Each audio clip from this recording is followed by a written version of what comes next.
नमस्कार दोस्तों, स्वागत है आपका एक और नए वीडियो में। पिछले वीडियो में हमने एक्ट ऑफ सेटलमेंट यानी कि संशोधन अधिनियम 1781 को पढ़ा था और उससे पहले हमने देखा था रेगुलेटिंग एक्ट 1773 को। आज का यह वीडियो आपके लिए काफ़ी ज़्यादा इम्पोर्टेंट होने वाला है दोस्तों, क्योंकि आज के इस वीडियो में हम बात करेंगे ब्रिटिश भारत के इतिहास के एक ऐसे अधिनियम के बारे में जिसने भारत में अंग्रेजी शासन की दिशा ही बदल दी, और इसका नाम है दोस्तों पिट्स इंडिया एक्ट 1784। यूपीएससी में कई बार इस एक्ट से प्रश्न पूछे जाते रहे हैं दोस्तों, इसलिए आपके लिए इसका कॉन्सेप्चुअल क्लैरिटी होना बहुत ही ज़्यादा ज़रूरी है। तो वीडियो को अंत तक ज़रूर देखिए दोस्तों, क्योंकि आज हम इस पूरे टॉपिक का 360 डिग्री एनालिसिस करने वाले हैं। इस वीडियो में हम सिर्फ पिट्स इंडिया एक्ट 1784 की धाराएं नहीं पढ़ेंगे दोस्तों, बल्कि यह भी समझेंगे कि आखिर 1773 का रेगुलेटिंग एक्ट फेल क्यों हुआ, ब्रिटिश संसद को कंपनी के मामलों में दोबारा हस्तक्षेप क्यों करना पड़ा। हम देखेंगे इस एक्ट के प्रोविजंस क्या क्या थे, इसमें बोर्ड ऑफ कंट्रोल क्या था, डबल गवर्नमेंट कैसे स्टेब्लिश हुई, कंपनी और ब्रिटिश सरकार के बीच शक्ति का संतुलन कैसे बदला। दोस्तों, पिट्स इंडिया एक्ट को समझने के लिए रेगुलेटिंग एक्ट की वीकनेस को समझना बहुत ज़रूरी है दोस्तों। तो चलिए सबसे पहले थोड़ा बैकग्राउंड की बातें कर लेते हैं।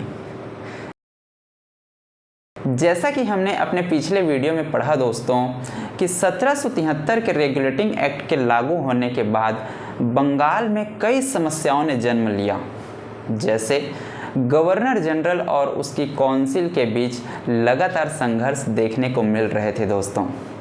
सुप्रीम कोर्ट और गवर्नर जनरल की काउंसिल के बीच अधिकार क्षेत्रों और उनसे जुड़े प्रशासनिक और न्यायिक शक्तियों को लेकर विवाद होने लगे थे दोस्तों। राजस्व से संबंधित मामलों को लेकर भी विवाद होने लगे थे। इसके अलावा प्रांतों से आने वाले अपीलों की सुनवाई को लेकर विवाद होने लगे थे।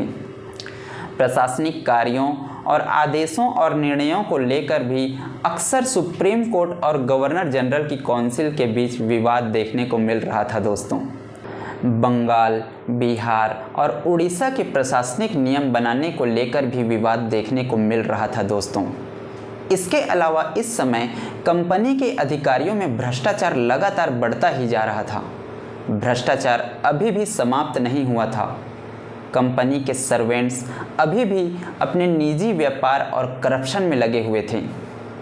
कुछ विशेष मामलों में कई जगहों पर प्रेसिडेंसीज की मनमानी भी ब्रिटिश सरकार को नज़र आ रही थी दोस्तों। भारत के प्रशासन के लिए स्पष्ट केंद्रीय नीति नहीं थी। गवर्नर जनरल के अधीन होने के बावजूद बॉम्बे और मद्रास प्रेसिडेंसी कई बार बंगाल प्रेसिडेंसी की अनुमति के बिना ही युद्ध और संधियां कर लेती थी। इससे ब्रिटिश पॉलिसी इनकंसिस्टेंट हो जाती थी। साथ ही ब्रिटिश सरकार को ईस्ट इंडिया कंपनी पर अपना नियंत्रण अभी भी काफ़ी कमज़ोर लग रहा था दोस्तों। 1773 के रेगुलेटिंग एक्ट के जरिए ब्रिटिश पार्लियामेंट ने ईस्ट इंडिया कंपनी की पॉलिसी को रेगुलेट यानी सुपरवाइज्ड करते हुए उनकी हर एक गतिविधियों पर नज़र रखना शुरू कर दिया था। लेकिन इसके बावजूद ईस्ट इंडिया कंपनी का कमान यानी उसका वास्तविक नियंत्रण अभी भी ब्रिटेन में बैठे 24 कोर्ट ऑफ डायरेक्टर के हाथों में ही था।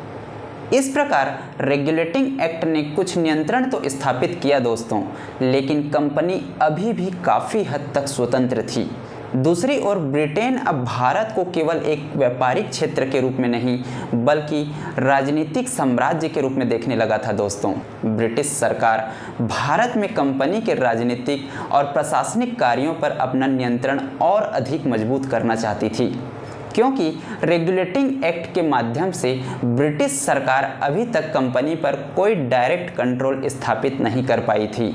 ब्रिटिश संसद कंपनी पर और अधिक नियंत्रण चाहती थी, अर्थात कंपनी पर ब्रिटिश सरकार का नियंत्रण अभी भी कमज़ोर था दोस्तों। अब बात करते हैं दोस्तों कि पिट्स इंडिया एक्ट 1784 क्यों पास हुआ। 1773 का regulating act east India company का ब्रिटिश भारत में कई प्रैक्टिकल प्रॉब्लम को सॉल्व नहीं कर पाया था दोस्तों। इसमें से कुछ समस्याओं जैसे सुप्रीम कोर्ट और गवर्नर जनरल इन काउंसिल के बीच चल रहे विवादों को एक्ट ऑफ सेटलमेंट 1781 ने काफ़ी हद तक दूर कर दिया था। लेकिन अभी भी ऐसी कई बड़ी समस्याएं बाकी थी दोस्तों, जिसे दूर किया जाना बहुत ज़रूरी था। जैसे ईस्ट इंडिया कंपनी पर ब्रिटिश सरकार का प्रभावी राजनीतिक नियंत्रण न होना, प्रेसिडेंसीज की मनमानी, भारत में बढ़ती राजनीतिक और सैन्य गतिविधियां और कंपनी के प्रशासन में लगातार फैलते भ्रष्टाचार को नियंत्रित करना बहुत ज़्यादा आवश्यक था। ब्रिटिश संसद अब यह समझ चुकी थी कि भारत को केवल एक व्यापारिक क्षेत्र की तरह नहीं चलाया जा सकता। रेगुलेटिंग एक्ट की इन्हीं कमियों, असफलताओं और समस्याओं को दूर करने के लिए तथा भारत में ब्रिटिश सरकार का प्रभावी नियंत्रण स्थापित करने के उद्देश्य से ब्रिटिश संसद ने ब्रिटिश प्रधानमंत्री विलियम पिट्स द यंगर के नेतृत्व में एक और एक्ट पारित किया दोस्तों, जिसे आज हम पिट्स इंडिया एक्ट 1784 के नाम से जानते हैं। पिट्स इंडिया एक्ट लाने के पीछे कुछ और भी कारण शामिल थे दोस्तों। जैसे ब्रिटिश सरकार चाहती थी कि कंपनी की वित्तीय समस्याएं जल्द से जल्द सुधरे, क्योंकि इस समय ईस्ट इंडिया कंपनी लगातार आर्थिक संकट में थी। इसके अलावा इस समय भारत में युद्धों का विस्तार तेजी से हो रहा था दोस्तों, जैसे आंग्ल मैसूर युद्ध, आंग्ल मराठा संघर्ष और अन्य सैन्य गतिविधियों ने ब्रिटेन को चिंतित कर दिया था। साथ ही इस समय फॉक्स इंडिया बिल फेलियर 1783 भी देखने को मिला था दोस्तों। दरअसल 1783 में ब्रिटेन के तत्कालिक प्रधानमंत्री चार्ल्स जेम्स फॉक्स ने ब्रिटेन की संसद में इंडिया बिल पेश किया था दोस्तों, जिसके द्वारा ईस्ट इंडिया कंपनी के भ्रष्टाचार और कुशासन को नियंत्रित करना व कंपनी का नियंत्रण सीधे ब्रिटिश पार्लियामेंट के हाथों में लाया जाना था। लेकिन यह बिल असफल हो गया। दरअसल फॉक्स कंपनी को पूरी तरह खत्म कर सारा कंट्रोल ब्रिटिश सरकार के हाथों में लाना चाहते थे। क्योंकि सरकार उन्हीं की थी, इसलिए फ़ायदा और कंट्रोल भी उन्हीं को और उनकी पार्टी को मिलता, जिससे वे ब्रिटेन की सरकार और संसद दोनों को अपने नियंत्रण में ला सकते थे। लेकिन ब्रिटेन में फॉक्स के प्रतिद्वंदी विलियम पिट्स द यंगर ने फॉक्स की इस चाल को समझकर संसद में इस बिल का कड़ा विरोध किया। उन्होंने लोकतंत्र और तानाशाही की बात रखी और कहा कि यह बिल एक निजी व्यापारिक कंपनी ईस्ट इंडिया कंपनी के कानूनी अधिकारों और चार्टर का अपहरण है। उन्होंने इसे ब्रिटिश संविधान तथा ब्रिटिश संसद के 3 मुख्य अंग राजा, लॉर्ड्स और कॉमन्स के बीच संतुलन के लिए सबसे बड़ा खतरा बताया। इस तरह विलियम पिट्स द यंगर ने फॉक्स को अपनी चाल में कामयाब होने नहीं दिया। उन्होंने इस बिल को तानाशाहों का सिद्धांत कहा। अंततः हाउस ऑफ कॉमन्स में पारित होने के बावजूद हाउस ऑफ लॉर्ड्स में यह बिल असफल हो गया दोस्तों। बिल गिरने के बाद ब्रिटेन में फॉक्स की सरकार भी गिर गई और इसके बाद 1783 में ब्रिटेन के अगले प्रधानमंत्री बने William Pitts the younger. William Pitt केवल 24 वर्ष की आयु में सबसे कम उम्र के प्रधानमंत्री बने थे दोस्तों, और 1784 में उन्होंने पिट्स इंडिया एक्ट पारित कराया। जहां फॉक्स कंपनी को पूरी तरह खत्म करना चाहते थे, वहीं पिट ने पिट्स इंडिया एक्ट के जरिए दोहरी शासन प्रणाली यानी डुअल कंट्रोल की शुरुआत की। इसमें व्यापारिक मामले कंपनी के पास ही रहे तथा राजनीतिक और सैन्य मामलों के लिए ब्रिटिश सरकार ने बोर्ड ऑफ कंट्रोल का गठन किया। तो चलिए अब बात करते हैं इस अधिनियम के मुख्य उद्देश्यों के बारे में। इस अधिनियम का मुख्य उद्देश्य भारत में कंपनी प्रशासन पर ब्रिटिश सरकार का नियंत्रण बढ़ाना तथा कंपनी के राजनीतिक कार्यों को रेगुलेट करना था दोस्तों। इसके अलावा भ्रष्टाचार और अव्यवस्था को कम करना, भारतीय प्रशासन को अधिक सेंट्रलाइज्ड बनाना तथा ब्रिटिश राष्ट्रीय हितों की रक्षा करना था दोस्तों। वैसे तो इस अधिनियम का आधिकारिक नाम ईस्ट इंडिया कंपनी एक्ट 1784 था दोस्तों, लेकिन इसे पिट्स इंडिया एक्ट इसलिए कहा गया क्योंकि इसे ब्रिटिश संसद में विलियम पिट द यंगर ने प्रस्तुत किया था। यह एक्ट ब्रिटिश संसद द्वारा पारित किया गया था। इससे पहले कि हम इस एक्ट के मेजर प्रोविजंस की तरफ आगे बढ़े दोस्तों, मेरी आप सभी से एक रिक्वेस्ट है। यदि आपने हमारे इस चैनल को सब्सक्राइब नहीं किया है तो please subscribe this channel and press the bell icon, ताकि आपको हमारी इसी तरह की यूपीएससी से रिलेटेड वीडियो मिलती रहे। साथ ही इस वीडियो को ज़्यादा से ज़्यादा लोगों को शेयर करो दोस्तों, जो कि आप करते नहीं हो। तो चलिए अब बात करते हैं 1784 के इस अधिनियम पिट्स इंडिया एक्ट के प्रमुख प्रावधानों के बारे में।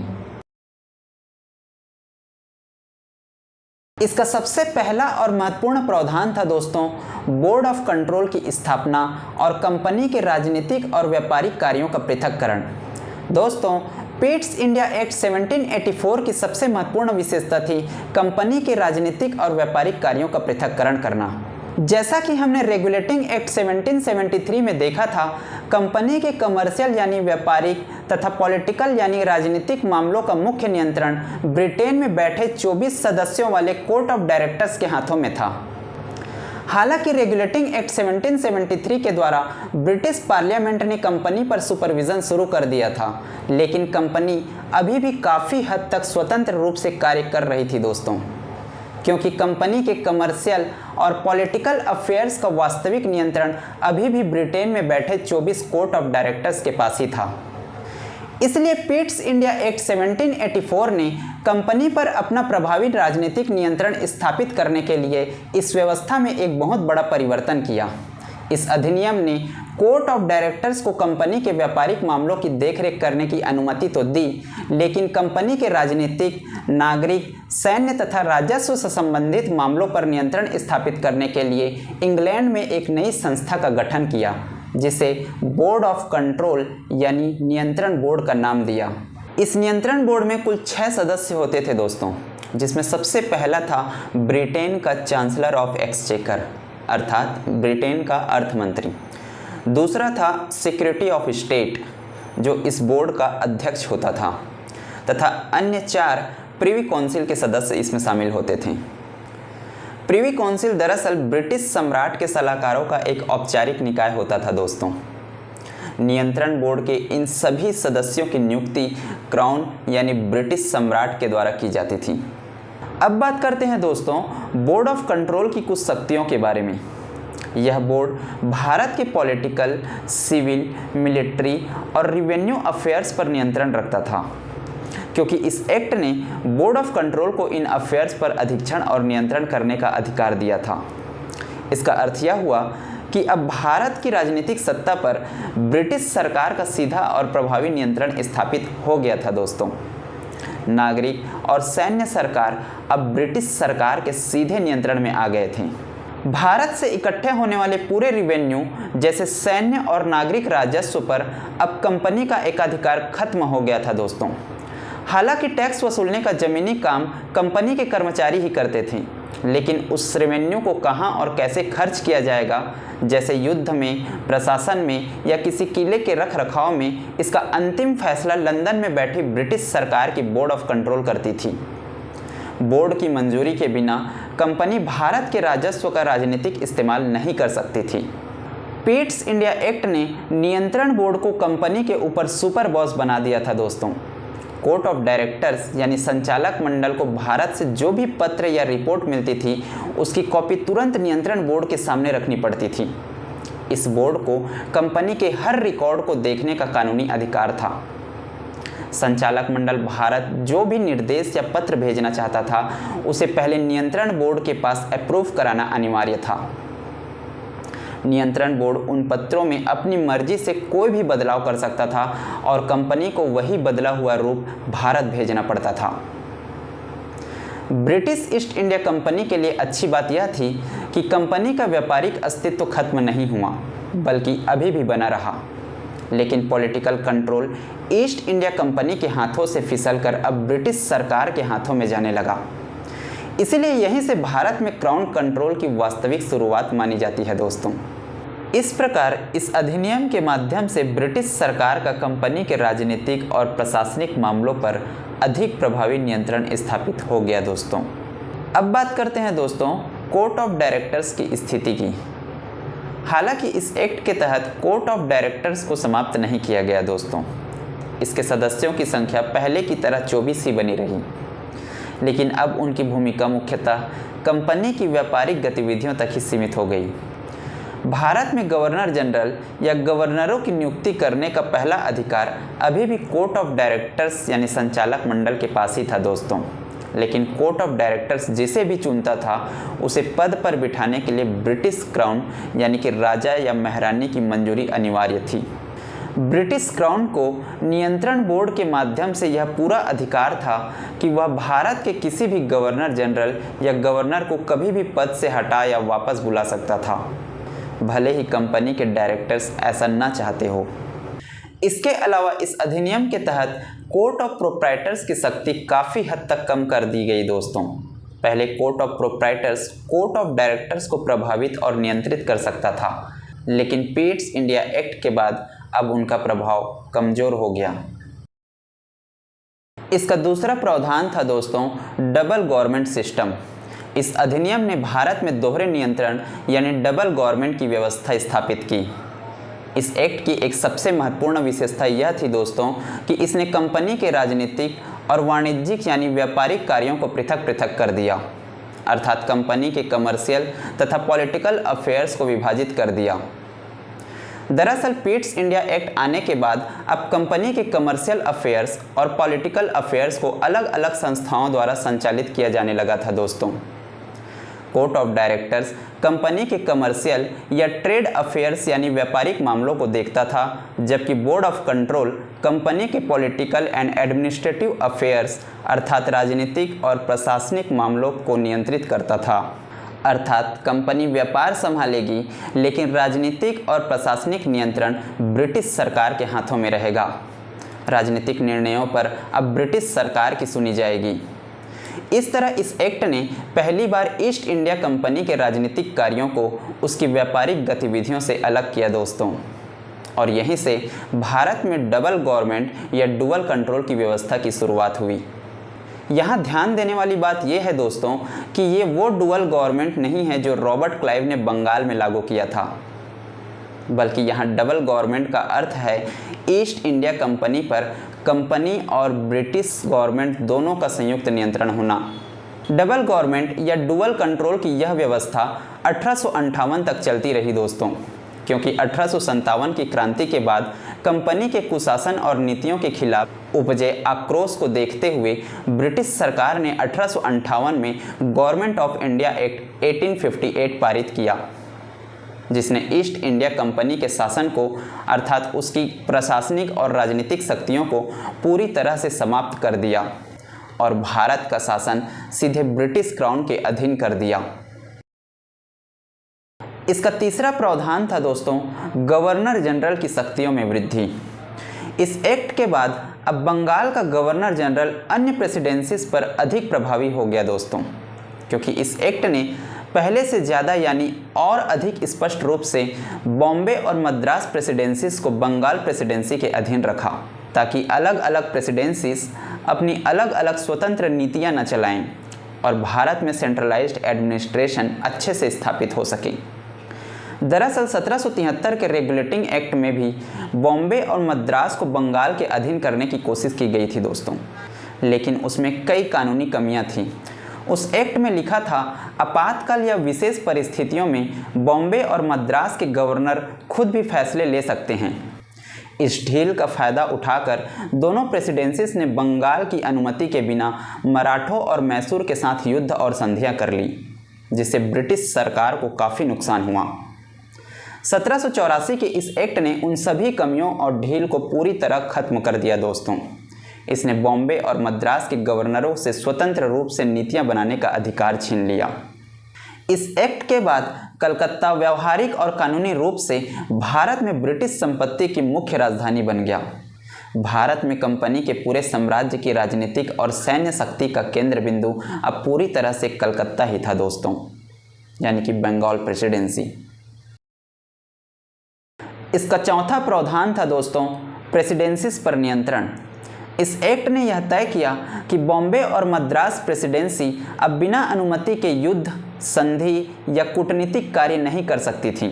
उन्हें बंगाल गवर्नमेंट यानी गवर्नर जनरल और उसकी काउंसिल के आदेशों और निर्देशों का पालन करना पड़ता था। यदि बॉम्बे या मद्रास का गवर्नर कलकत्ता के आदेशों को मानने से इनकार करता तो गवर्नर जनरल को उन्हें पद से निलंबित या बर्खास्त करने का सीधा अधिकार दे दिया गया। इस बदलाव ने आगे चलकर पूरे भारत के लिए एक एकल केंद्रीय सरकार यानी सेंट्रल गवर्नमेंट की नींव रखी। साथ ही इस कानून के तहत गवर्नर जनरल और उसकी काउंसिल के लिए भी यह अनिवार्य कर दिया गया कि वे लंदन में बैठे कोर्ट ऑफ डायरेक्टर्स और बोर्ड ऑफ कंट्रोल की पूर्व अनुमति के बिना किसी भी भारतीय राज्य के खिलाफ न तो युद्ध की घोषणा कर सकते थे और न ही कोई आक्रामक संधि। दरअसल वॉरेन हेस्टिंग्स के समय कंपनी ने अपनी मर्जी से मराठों और मैसूर के शासकों के साथ कई युद्ध लड़े थे, जिससे कंपनी पर भारी कर्ज हो गया था दोस्तों। ब्रिटिश सरकार कंपनी के इस गैर जिम्मेदाराना रवैये और अक्सर होने वाले संधियों के उल्लंघन को रोकना चाहती थी दोस्तों। इसका 5वां प्रावधान था दोस्तों गवर्नर जनरल की काउंसिल में परिवर्तन। दरअसल 1773 के रेगुलेटिंग एक्ट के तहत वॉरेन हेस्टिंग्स को बंगाल का गवर्नर जनरल बनाया गया और उसकी मदद के लिए कलकत्ता प्रेसिडेंसी में 4 सदस्यों वाली एक कार्यकारी परिषद की स्थापना की गई। लेकिन गवर्नर जनरल यानी वॉरेन हेस्टिंग्स के काउंसिल के अधिकांश सदस्य उससे अक्सर असहमत रहते थे। निर्णय मेजॉरिटी से होते थे। इससे प्रशासन में निरंतर टकराव पैदा हुआ। गवर्नर जनरल और काउंसिल में लगातार संघर्ष को देखते हुए इस एक्ट के द्वारा गवर्नर जनरल की काउंसिल के सदस्यों की संख्या कम की गई दोस्तों और उसे 4 से घटाकर 3 कर दिया गया। साथ ही यह भी सुनिश्चित किया गया कि इन तीनों में से एक भारत में ब्रिटिश क्राउन की सेना का कमांडर इन चीफ होगा। इससे निर्णय लेने में आसानी हुई और गवर्नर जनरल और काउंसिल के बीच कॉन्फ्लिक्ट्स कुछ हद तक कम हुए। इससे पहले अभी तक क्या होता था दोस्तों कि रेगुलेटिंग एक्ट 1773 के तहत गवर्नर जनरल को जब भी कोई नियम या आदेश पारित करना होता था तो उन्हें अपने 4 सदस्यीय कार्यकारी परिषद में बहुमत साबित करना पड़ता था। उस व्यवस्था में कुल 5 लोग वोटिंग करते थे, जिसमें एक गवर्नर जनरल और परिषद के 4 सदस्य होते थे, जिससे गवर्नर जनरल के लिए अपनी बात मनवाना बहुत कठिन होता था। एक तो ये कि परिषद के 3 सदस्य यदि गवर्नर जनरल के विरोध में हो जाते तो गवर्नर जनरल हार जाता था और चाह कर भी फैसले नहीं ले पाता था। दूसरा, रेगुलेटिंग एक्ट 1773 ने उसे जो निर्णायक मत देने का अधिकार दे रखा था उसे भी वो ज़्यादा इस्तेमाल नहीं कर पाता था, क्योंकि वो सिर्फ बराबरी या टाई की स्थिति में ही काम आती थी और ऐसी स्थिति न के बराबर बनती थी। चूँकि इस समय वोटिंग करने वालों की कुल संख्या 5 थी दोस्तों, इसलिए बराबर वोट की स्थिति केवल तभी बन सकती थी जब काउंसिल का कोई एक सदस्य बैठक में अनुपस्थित हो या वोट न डाले। उस समय भी यदि कोई एक सदस्य नहीं आया और वोटिंग 2 बनाम 2 से टाई हो गई, तब गवर्नर जनरल अपने कास्टिंग वोट यानी निर्णायक मत का इस्तेमाल करके फैसला अपने पक्ष में कर लेता था। यदि सभी 5 लोग मौजूद हैं तो टाई होने की कोई संभावना नहीं होती थी दोस्तों। ऐसे में अगर 3 सदस्य गवर्नर जनरल के विरोध में हो जाते तो गवर्नर जनरल पूरी तरह लाचार हो जाता था और ज़्यादातर केसेस में वोटिंग के लिए 5 लोग ही मौजूद होते थे। किसी एक के अब्सेंट होने या वोट न डालने की स्थिति न के बराबर होती थी। गवर्नर जनरल की इसी लाचारी को दूर करने और उनकी शक्तियों को बढ़ाने के लिए पीट्स इंडिया एक्ट में परिषद की सदस्यों की संख्या 4 से घटाकर 3 कर दी गई दोस्तों, ताकि टाई होने की फ्रीक्वेंसी को बढ़ाई जा सके, जिससे गवर्नर जनरल अपने निर्णायक वोट का ज़्यादा से ज़्यादा लाभ उठा सके। इस बदलाव के बाद अब वोट देने वाले कुल 4 लोग हो गए थे, एक गवर्नर जनरल और 3 परिषद के सदस्य। इसका सबसे बड़ा फायदा यह हुआ कि अब गवर्नर जनरल को अपनी बात मनवाने के लिए 4 में से 3 लोगों को मनाने की ज़रूरत नहीं थी। अब काउंसिल के कुल 3 सदस्यों में यदि सिर्फ एक भी सदस्य गवर्नर जनरल के पक्ष में आ जाता और वोट कर देता तो मामला तुरंत 2 बनाम 2 से टाई हो जाता, यानी बराबर हो जाता। यानी अब सभी सदस्यों की मौजूदगी में भी टाई होना बहुत आसान हो गया था दोस्तों। और चूंकि ऐसी टाई की स्थिति के लिए गवर्नर जनरल को निर्णायक मत यानी कास्टिंग वोट देने का अधिकार पहले से ही रेगुलेटिंग एक्ट 1773 से मिला हुआ था, इसलिए वह तुरंत अपना दूसरा निर्णायक वोट डालकर बिल पास करा लेता था और आसानी से फैसला अपने पक्ष में करवा लेता था। इस प्रकार इस एक्ट ने टाई होने की संभावना का लाभ सीधे गवर्नर जनरल को दे दिया और व्यवहारिक रूप से परिषद पर उनके नियंत्रण और निर्णय लेने की शक्ति को बहुत हद तक बढ़ा दिया। यह कोई वीटो शक्ति नहीं थी दोस्तों, बल्कि एक निर्णायक मत यानी कास्टिंग वोट का अधिकार था, जो कि गवर्नर जनरल को पहले से ही रेगुलेटिंग एक्ट 1773 से मिला हुआ था। वीटो पावर का मतलब होता है कि अगर काउंसिल के सभी सदस्य यानी 3 के 3 सदस्य भी किसी बिल का विरोध करें, तब भी गवर्नर जनरल अकेले उस कानून को पारित कर दें।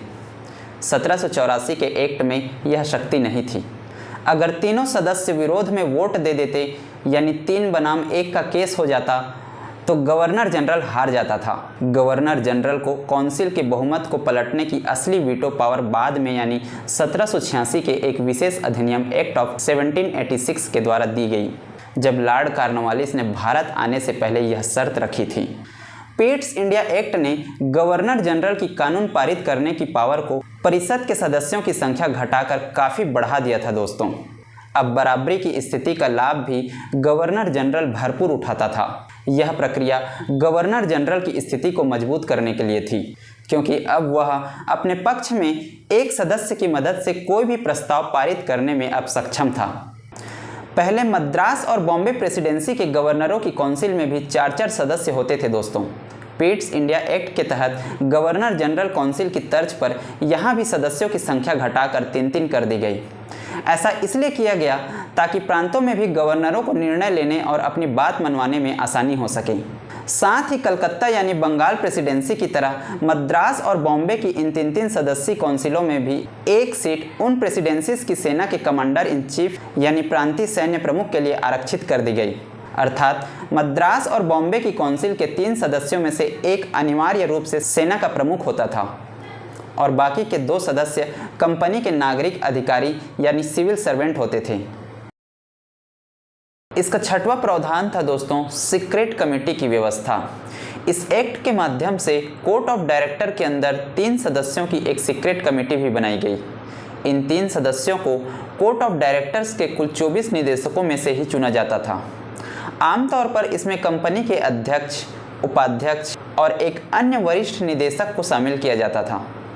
इस सीक्रेट कमेटी का मुख्य उद्देश्य ब्रिटिश सरकार यानी बोर्ड ऑफ कंट्रोल और भारत के गवर्नर जनरल के बीच एक सीधा, सुरक्षित और गोपनीय संवाद माध्यम बनाना था दोस्तों।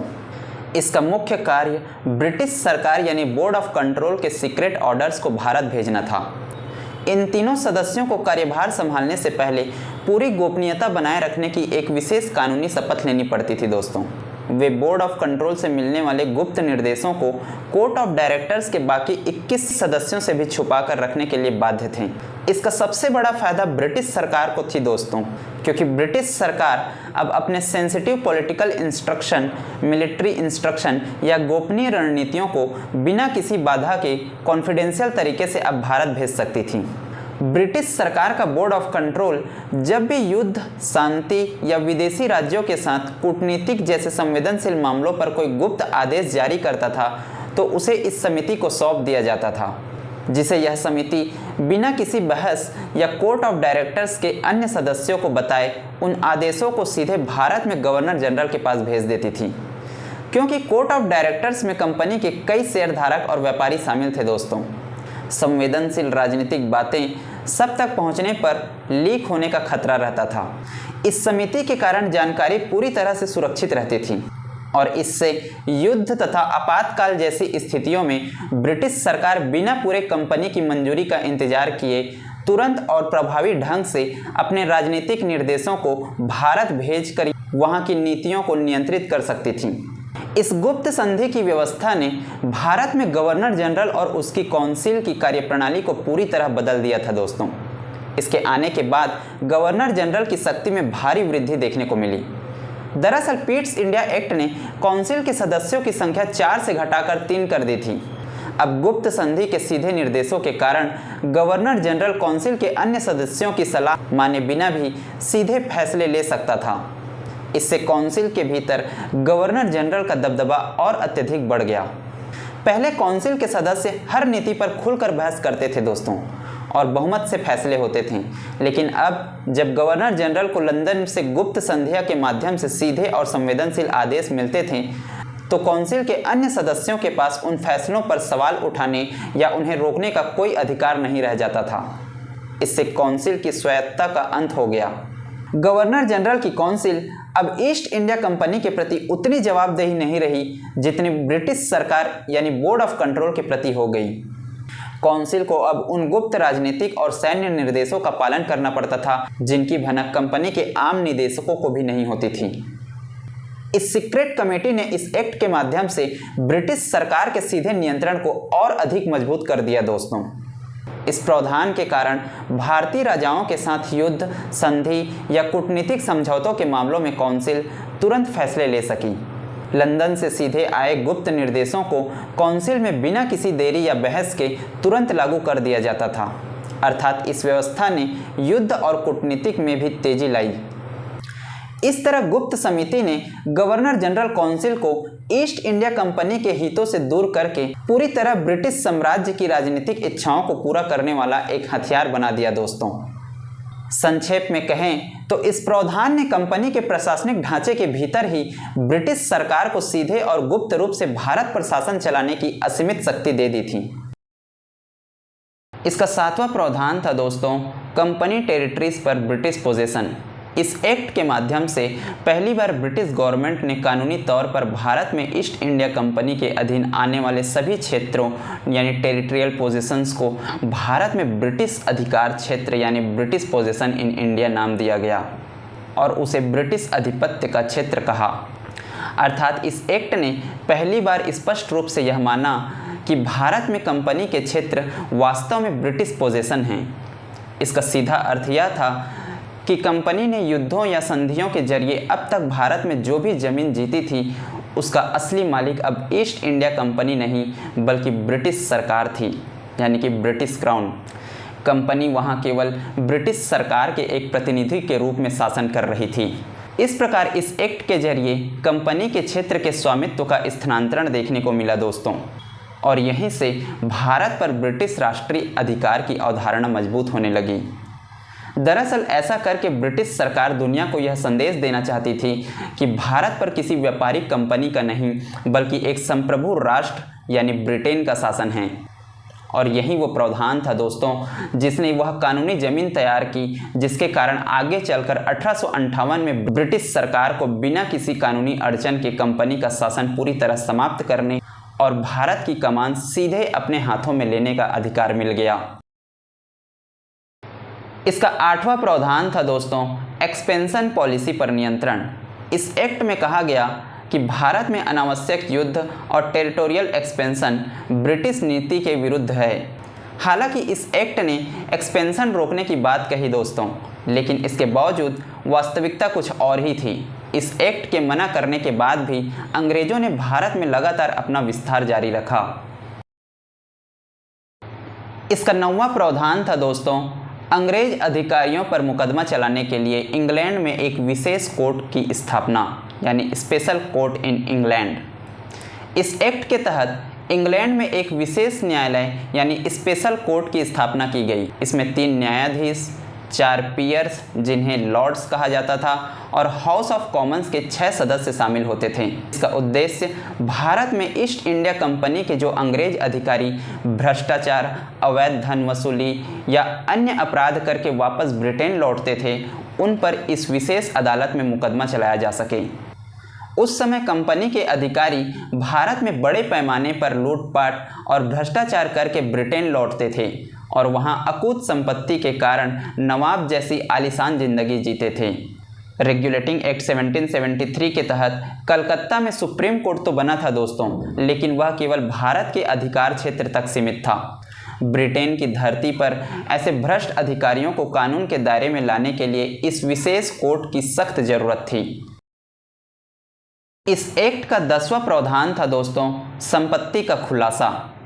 एक्ट में यह साफ नियम बनाया गया था कि कंपनी का कोई भी सिविल नागरिक या सैन्य अधिकारी जब भारत में अपना पद संभालेगा यानी ज्वाइनिंग करेगा तो उसे कार्यभार ग्रहण करने के 2 महीने के भीतर अपनी संपत्ति की पूरी सूची सौंपनी होगी। अधिकारी को यह लिखित रूप में देना पड़ता था कि भारत और ब्रिटेन इन दोनों जगहों पर उसके पास कुल कितनी जमीन, पैसा या अन्य संपत्तियां हैं। इसके अलावा जब ये अधिकारी भारत में अपनी नौकरी पूरी करके या इस्तीफा देकर ब्रिटेन लौटते थे तब भी उन्हें दोबारा अपनी संपत्ति की घोषणा करनी पड़ती थी। ऐसा इसलिए किया जाता था ताकि सरकार यह देख सके कि भारत में रहने के दौरान उनकी संपत्ति रहस्यमय तरीके से कितनी बढ़ी। दरअसल उस समय ईस्ट इंडिया कंपनी के अधिकारी भारत में स्थानीय राजाओं से भारी रिश्वत, उपहार और अवैध टैक्स वसूल कर बहुत कम समय में अकूत संपत्ति कमा लेते थे। जब वे वापस इंग्लैंड जाते थे तो वहाँ के बड़े बड़े जमींदारों की तरह आलीशान जिंदगी जीते थे। ब्रिटेन के लोग इन्हें चिढ़कर नवाब कहते थे।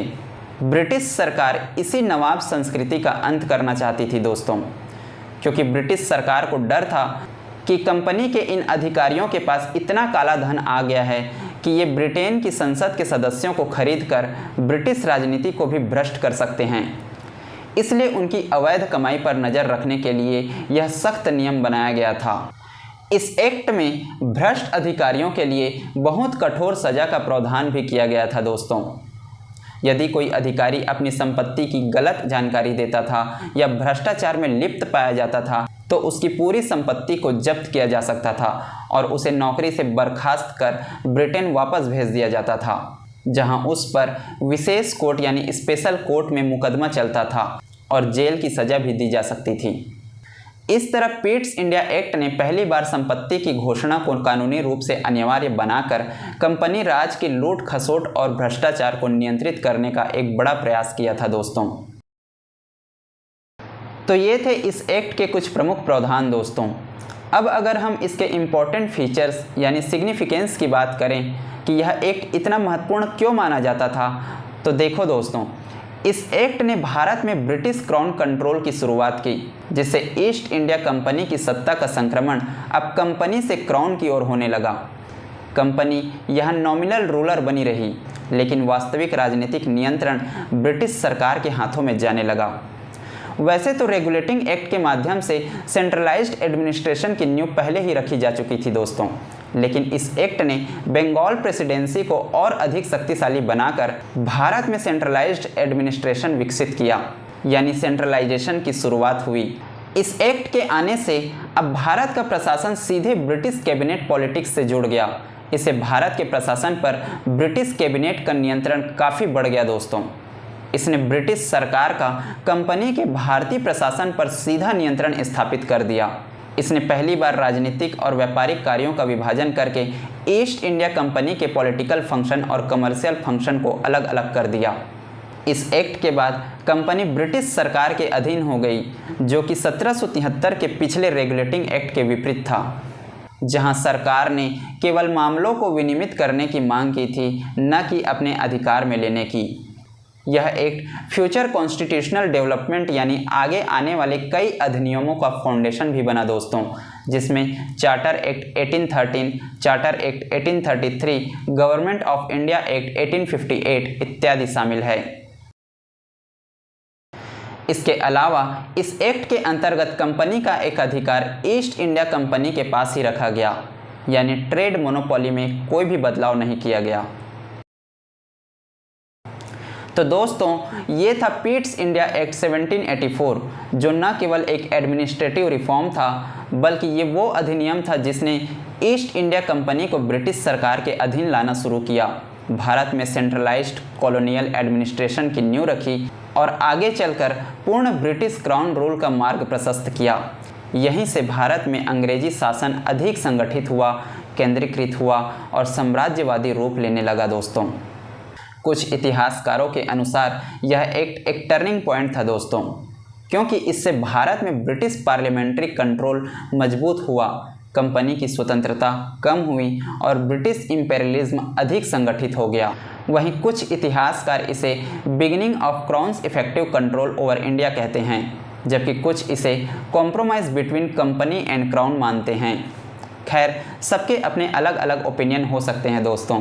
आगे के वीडियो में हम पिट्स इंडिया एक्ट और रेगुलेटिंग एक्ट इन दोनों के बीच कंपैरिजन देखेंगे। साथ ही पिट्स इंडिया एक्ट की कमियों के बारे में विस्तार से समझेंगे दोस्तों कि इस एक्ट की कौन कौन सी कमियां थी। अगर आपको हमारी ये वीडियो अच्छी लगी हो तो वीडियो को लाइक करें, कमेंट करें और चैनल पर नए हो तो चैनल को सब्सक्राइब कर साथ ही बेल आइकन को भी प्रेस करना मत भूलिएगा। इसे अपने दोस्तों तक ज़रूर शेयर कर देना। चलिए मिलते हैं अगली वीडियो में, तब तक के लिए बाय बाय।